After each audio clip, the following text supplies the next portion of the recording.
आज हम पढ़ेंगे अकाउंटिंग प्रिंसिपल्स और आप देख सकते हैं कि इस प्रिंसिपल्स में इतने सारे कॉन्सेप्ट्स हमारे कवर होंगे। सबसे पहला है business entity concept. Business entity concept में ये बता रखा है कि जो बिज़नेस यूनिट होती है और जो उसका ओनर होता है, ये दोनों सेपरेट पर्सन्स होते हैं।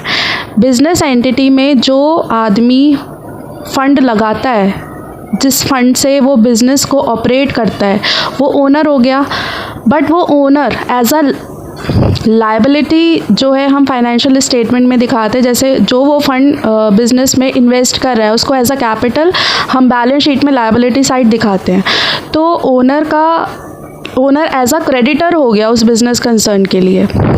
तो जो बिज़नेस यूनिट है उसमें उसके जो भी हम बुक्स ऑफ अकाउंट्स प्रिपेयर करेंगे उसमें ओनर की जितनी भी पर्सनल इन्वेस्टमेंट होंगी, पर्सनल एक्सपेंडिचर होंगे, कार होगी या जो भी एसेट्स होंगी, वो कुछ भी कवर नहीं होगी। वो ओनर एज अ क्रेडिटर ही ट्रीट किया जाएगा। ओनर के जितने भी पर्सनल इन्वेस्टमेंट्स होंगे, जो भी उसके एक्सपेंडिचर होंगे, रेवेन्यू होंगे, उसके लिए वो अलग से अकाउंट्स मेंटेन करेगा। तो बिज़नेस यूनिट और ओनर ये दोनों सेपरेट एंटिटीज हैं।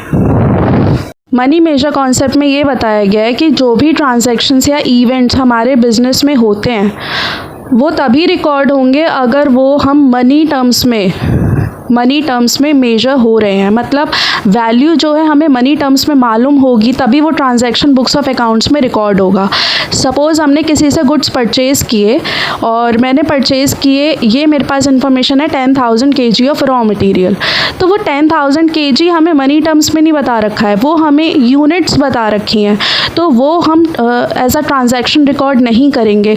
बट अगर हमें प्रॉपर एक अमाउंट पता है कि हमने 1 लाख के रॉ मटेरियल्स परचेज़ किए हैं, तो ये हमें एक स्पेसिफिक अमाउंट है जो एज अ ट्रांजैक्शन कंसिडर किया जाएगा। तो ऑल एंड ऑल इसमें ये बताया गया है कि जो भी ट्रांजैक्शन मॉनेटरी टर्म्स में है वही हम इंक्लूड करेंगे बुक्स ऑफ अकाउंट्स में और वही फाइनेंशियल स्टेटमेंट्स में कंसिडर किया जाएगा। ऐसे कुछ इवेंट्स ऐसे होते हैं जो हमारे बिजनेस कंसर्न के लिए बहुत इंपॉर्टेंट होते हैं।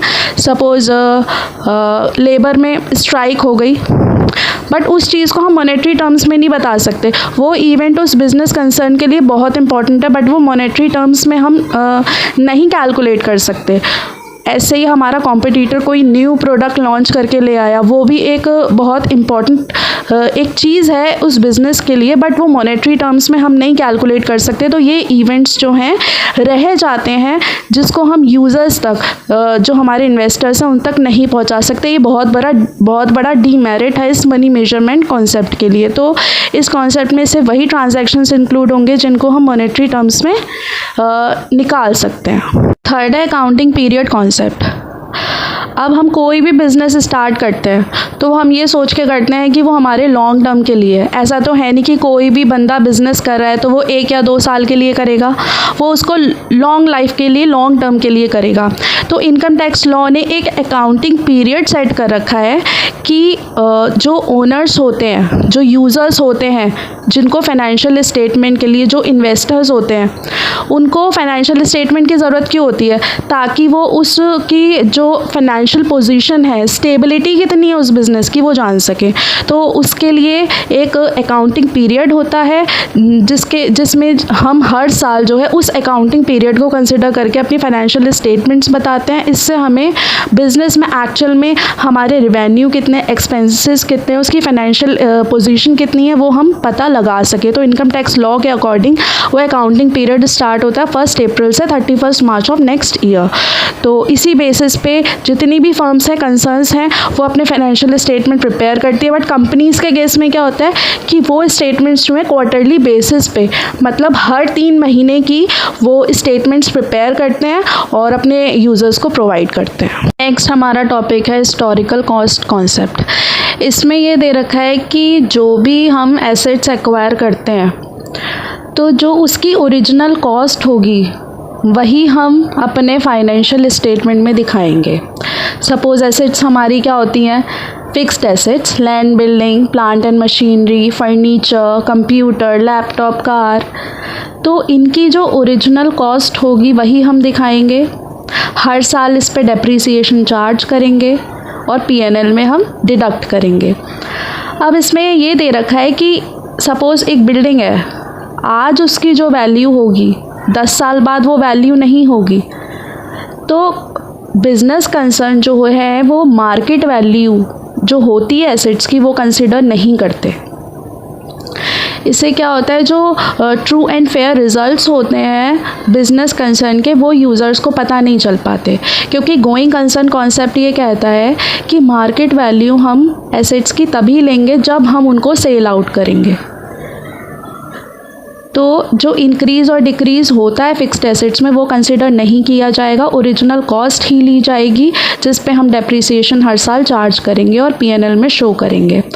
तो इसका जस्टिफिकेशन ये है कि अगर हम मार्केट वैल्यू कंसिडर करते हैं तो हर एक्सपर्ट के अकॉर्डिंग उसकी मार्केट वैल्यू कभी सेम नहीं आएगी और हर साल उसकी मार्केट वैल्यू का इंक्रीज़ और डिक्रीज़ का रिकॉर्ड रख पाना कंपनी के लिए बहुत ज़्यादा मुश्किल हो जाता है।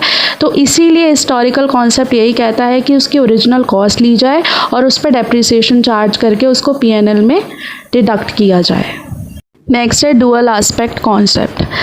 इस कॉन्सेप्ट में क्या होता है कि ये कॉन्सेप्ट कहता है कि जो भी ट्रांजैक्शन होते हैं ना वो हमेशा दो अकाउंट्स को इफ़ेक्ट करते हैं, जिसे हम डबल एंट्री सिस्टम कहते हैं। Two accounts affected, double entry system in balance sheet both sides. मतलब जो भी ट्रांजैक्शन होगा ना वो हमेशा दो अकाउंट्स को इफ़ेक्ट करेगा, उसी की वजह से हमारी बैलेंस शीट इक्वल आती है हमेशा, दोनों साइड्स, लायबिलिटीज़ और एसेट साइड। सपोज़ मैंने एक कंपनी स्टार्ट की, मेरे पास कैश था 50 लाख, 10 लाख मैंने लोन लिया और टोटल मेरे पास कितना हुआ, मैंने जिस कैश से स्टार्ट करी वो 50, 10 मैंने लोन लिया, मतलब ओनर ने मेरे को जो फंड दिया था उसको एज अ कैपिटल मैंने 50 लाख शो कर दिया। लायबिलिटी मेरी 10 लाख हो गई। अब उस 60 लाख की मैंने फिक्स्ड एसेट्स खरीद ली, तो एसेट्स मेरी कितनी हो गई, 60 लाख, हो गया इक्वल।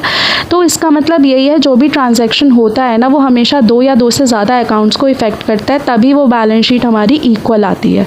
तो हमेशा हर अकाउंट, अभी आप देखोगे अगर हम कोई भी परचेजिंग कर रहे होते हैं या सेलिंग कर रहे होते हैं तो जिससे हम परचेज़ कर रहे हैं, एक वो अकाउंट हो गया, उस पर्सन का अकाउंट हो गया जिससे हम परचेज़ कर रहे हैं, बदले में हम उसको जो पेमेंट कर रहे हैं तो वो कैश अफेक्ट हो रहा है। तो हर ट्रांजैक्शन में आप देखोगे कि दो अकाउंट्स अफेक्ट होते हैं या दो से ज़्यादा अकाउंट्स अफेक्ट होते हैं। तो ये चीज़ हमारी डुअल एस्पेक्ट कॉन्सेप्ट होती है जिसमें डबल एंट्री सिस्टम समझाया गया है। नेक्स्ट है रेवेन्यू रिकॉग्निशन रियलाइजेशन कॉन्सेप्ट। ये कॉन्सेप्ट कहता है कि रेवेन्यू हम तभी कंसिडर करेंगे जब हमने उसको अर्न कर लिया हो, ना कि हमने उसके बदले में कैश रिसीव किया हो। डिफरेंस है अर्न करना हम समझते हैं एक एग्जांपल से। सपोज़ मेरे पास एक ऑर्डर आता है, मुझे माल बेचना है, मेरे पास एक ऑर्डर आता है 1 जनवरी को, 20 जनवरी को मैंने गुड्स सप्लाई कर दिए, मेरे पास से उस गुड्स की ओनरशिप ट्रांसफ़र हो गई, बट मुझे कैश रिसीव हो रहा है 1 अप्रैल को, यानी नेक्स्ट अकाउंटिंग पीरियड में।